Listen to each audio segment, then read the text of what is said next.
Ja, lange Reden, kurzer Sinn. Wir beginnen mal. Ihr habt vielleicht übrigens auch gesehen, wir freuen uns schon sehr auf den Mini-Kongress am Anfang September, 6. 7. September, am 6. Ich nenne das Mini-Kongress. Es ist mit Christina zu Beginn und dann mit Tyne Tober und mit einem sehr guten Freund von Tyne Tober, José Antonio Manchado. Und er hat etwas ganz Spezielles für euch. Ich kann es euch nur empfehlen. Ich weiß, dass da auch mit seiner Energie und seiner Heilarbeit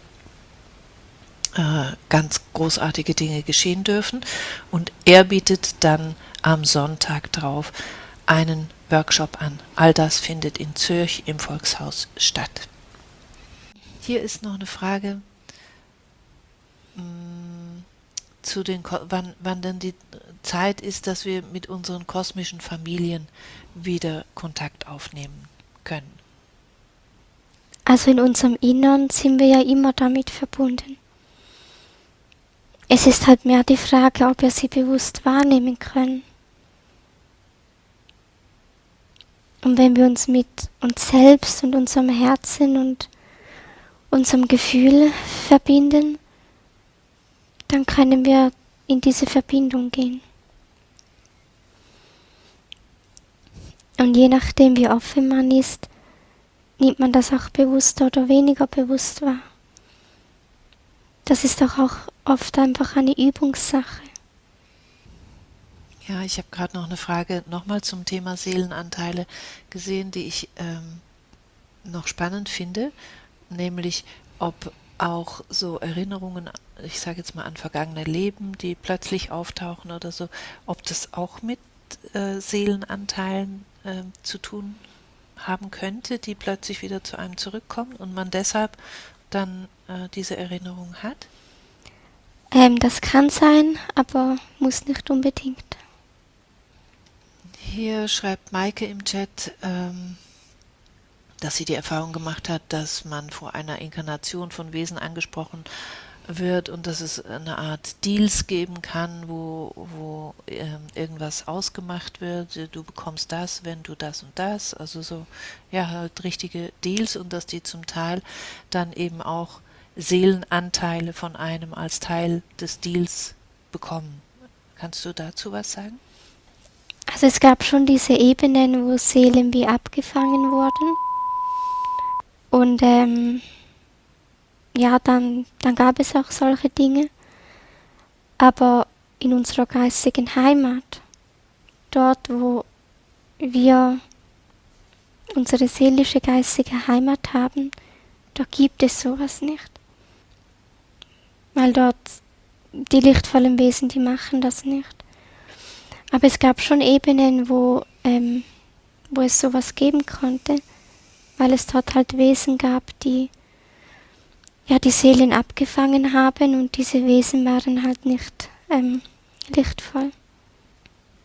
Ja, und ich glaube, auf dieser Ebene geschieht auch ganz viel, das hast du ja schon öfters gesagt, dass auch da schon ganz, ganz viel gereinigt worden ist. Und ich sehe, unsere liebe hebt hier die Hand und ich ahne, dass es darum geht, ja, aber im Moment ist doch alles so schlimm, wie kann es denn jemals besser werden und vor allem wann? Und ich glaube, unsere Aufgabe besteht darin, unser Augenmerk nicht zu sehr auf das zu tun, was jetzt gerade im Außen überall als Drohkulisse, also ich meine, wenn man jetzt in Telegram schaut, dann hat man das Gefühl, wir stehen kurz vor dem absoluten Armageddon, ein Asteroid könnte auch noch irgendwann auf den Mond einschlagen und es hört ja gar nicht mehr auf mit all solchen Sachen.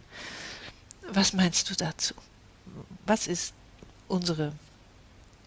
was sollen wir da am besten tun mit? Also eigentlich sind das ja wie zwei Fragen. Das eine ist wegen den Nachrichten, wo du gesagt hast, und das andere, wenn man so das Thema hat, dass man wieso die Geduld nicht hat und sich fragt, wann sich im Außen etwas ändert. Und ich finde halt, dieser Prozess, den muss man über einen größeren Zeitraum anschauen. Also nicht innerhalb von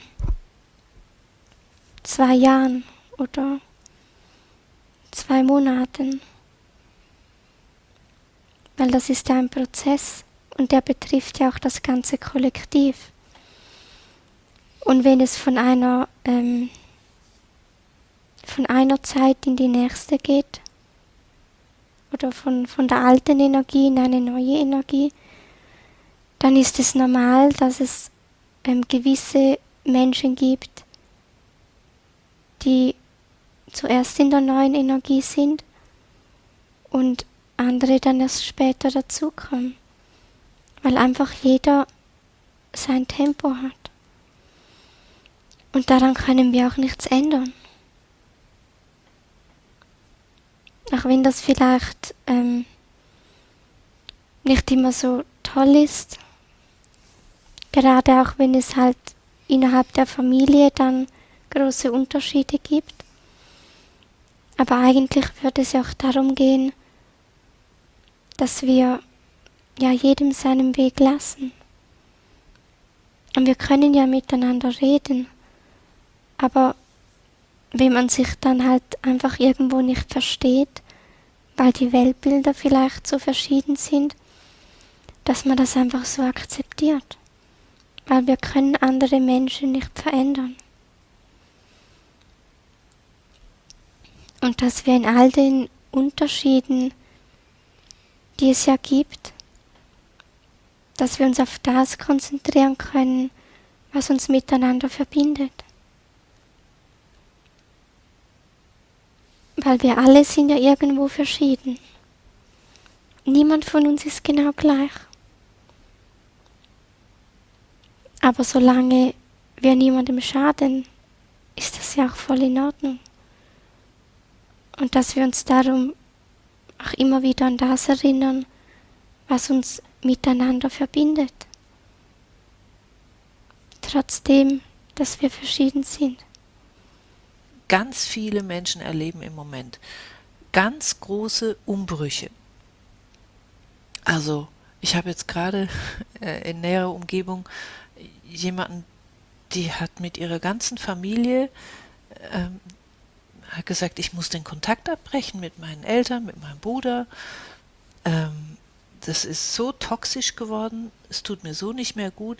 Dann hat mich gestern mein Arbeitgeber unerwartet einfach freigestellt, weil er gefunden hat, es passt nicht mehr.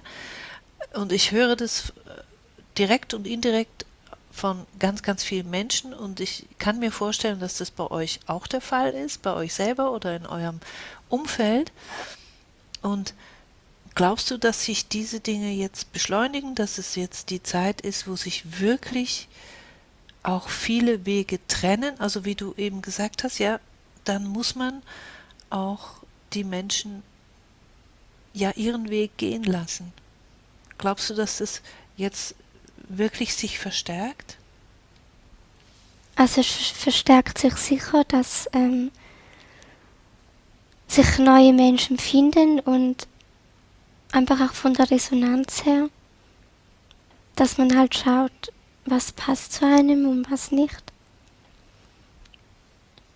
Und dann ist es normal, dass sich Dinge verschieben können. Also das ist ja wie so ein ähnliches Beispiel, wenn jemand sich sehr für Autos interessiert und jemand anders für Blumen. Und dann ist ja die Wahrscheinlichkeit, dass, ich sag mal, der Automensch nicht wirklich Kontakt mit dem Blumenmensch hat, wenn er andere Automenschen kennt, ist ja schon größer. Einfach weil sich das Gleiche auch anzieht. Und so ist das energetisch auch. Wir haben ja alle eine Resonanz, die mit gewissen Menschen in Resonanz ist und mit anderen weniger. Und wenn sich unser Bewusstsein und unsere Schwingung verändert, dann verändert sich auch unsere Resonanz.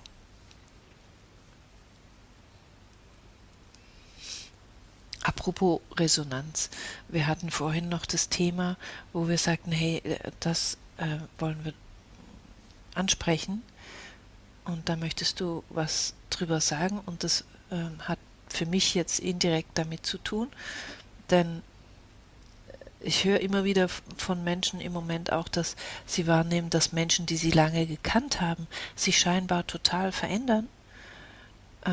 Und es ging da in unserem Gespräch vorhin auch um die Astralwelt, die jetzt irgendwie gerade wie zusammenbricht und dass die Wesen, die in dieser Astralwelt so quasi sich verstecken konnten oder ihren Wohnort da hatten, dass die gar keinen Platz mehr haben und dass die sich deshalb irgendwie Menschen suchen. Kann das sein oder ja, möchtest du darüber noch ein bisschen mehr sagen? Ja, also da ging es darum, dass es ja in der Astralwelt, also in der vierten Dimension, ja auch sehr manipulierende, dunkle Wesen gab oder gibt. Und wenn halt die Ebene aufgelöst und gereinigt wird, dass die ja dann teilweise auch mehr in unsere Dimension kommen und Menschen, die dann eine Resonanz dazu haben, egal ob das jetzt bewusst oder unbewusst ist, dass diese Menschen dann auch von diesen Wesen energetisch beeinflusst werden. Und das gab es ja auch früher schon, aber heute sicher noch mehr. Und es ist halt auch die Schwingungserhöhung. Also wenn höhere Energien von der Erde herkommen und vom Universum her auf die Erde gehen, dann bekommt das ja jeder Mensch auch irgendwie mit. Auch wenn die meisten das bewusst nicht bemerken, aber diese Energien, die haben ja eine Wirkung auf uns. Und je nachdem, wie wir damit umgehen, hat das für uns eine andere Wirkung. Und das hat auch wieder viel mit unserer Resonanz zu tun.